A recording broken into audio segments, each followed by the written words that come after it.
Have you ever tried to relax, to find that quiet, peaceful state, only to feel weirdly anxious? You finally get a moment of calm, but instead of enjoying it, you feel restless, on edge, and almost guilty. If this sounds familiar, you're not alone, and you're not broken. Today, we're going to dive deep into the fascinating reason why calm can feel so incredibly uncomfortable. Let's start with our brain's most basic function, keeping us alive. For thousands of years, human survival depended on being alert to threats.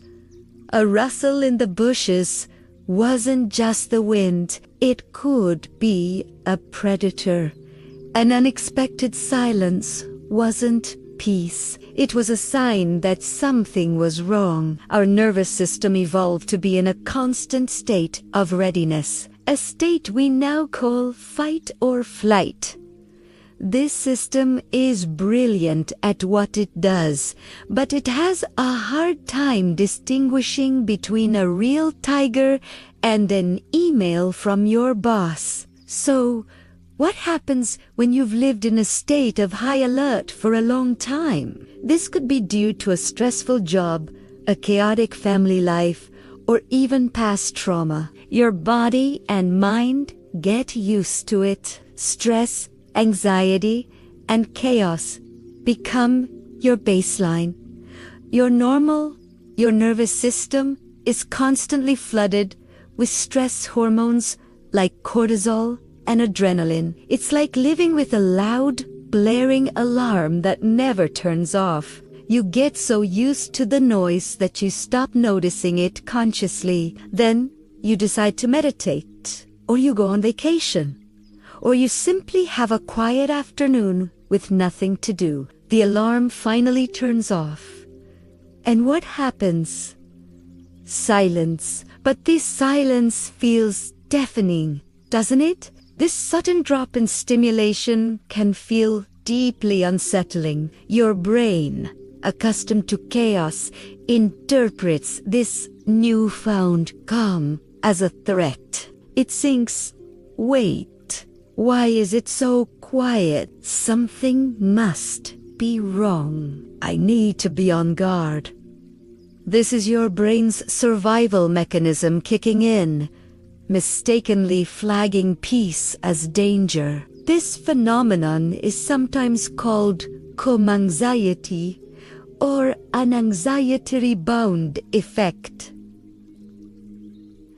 When the external stressors disappear, your brain, not knowing what to do with the quiet, starts creating its own internal stressors. You might start worrying about things you have no control over, replaying past mistakes, or catastrophizing about the future. It's your mind trying to recreate the familiar feeling of chaos, because that is the environment it has learned to operate in. It is like a soldier returning from a war zone who finds the peace and quiet of home unnerving and disorienting. The battlefield was their normal, and safety feels strange. Think of your nervous system like a muscle. If you've been tensing that muscle constantly for years, it learns to stay tense. Trying to relax it feels unnatural and even painful at first.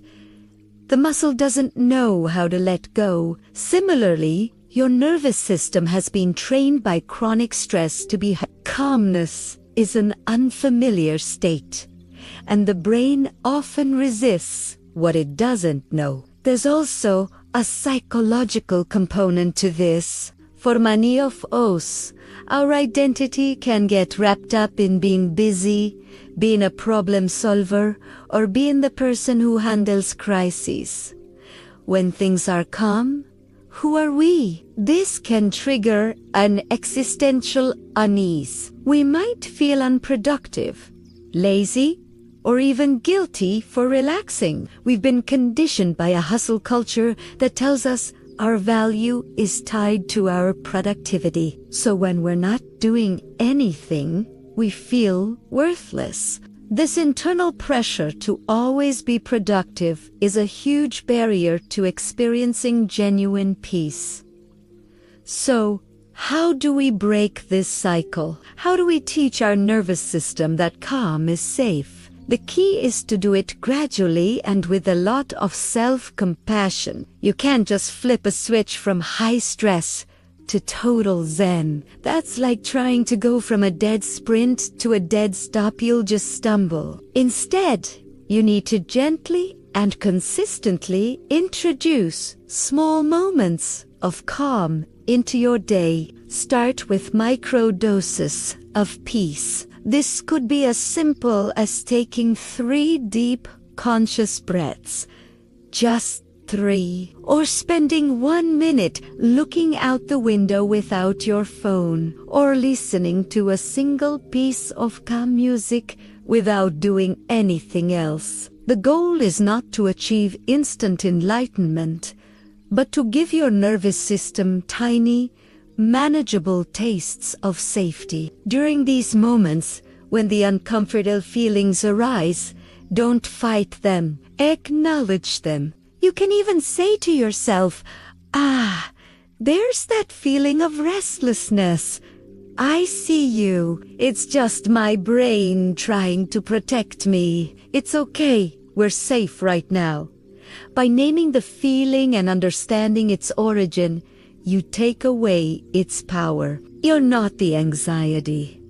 You're the observer of the anxiety. This practice, called mindfulness, is incredibly powerful. You're essentially retraining your brain, showing it, little by little, that this new state of calm isn't a threat. Another powerful technique is to engage your senses. This is called grounding. When you feel that wave of anxiety during a quiet moment, focus on what you can see, hear, touch, smell, and taste. Name 5 things you can see, 4 things you can feel, 3 things you can hear, 2 things you can smell, and 1 thing you can taste. This pulls your attention out of the chaotic storm in your head and into the present physical reality, which is often much safer than your thoughts. It's also crucial to redefine what productivity and rest mean to you.